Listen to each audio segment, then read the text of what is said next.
দেখলাম এখানে এসে ওদেরকে পড়ানো হচ্ছে, এত উৎসাহ নিয়ে ওদেরকে সব কিছু শেখানো হচ্ছে, ভালো লাগলো অনেক কিছু।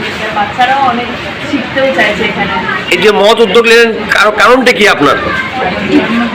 আমার জন্মদিন ছিল, তো আমার ইচ্ছে ছিল ওদেরকে খাওয়ানো।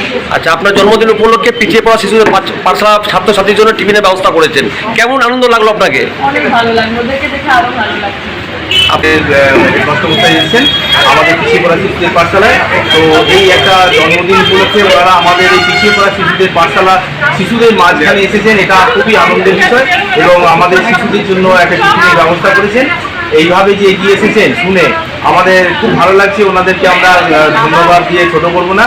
ওনাদের এই মহৎ কাজের জন্য সত্যি করি আমরা খুবই আনন্দিত। আমাদের শিশুরা আজকে এই টিফিন পেয়ে ওরা সত্যি খুবই খুশি, এবং আগামী দিনে যাতে ওনারা আবার আসবেন এটাই আমি বলবো।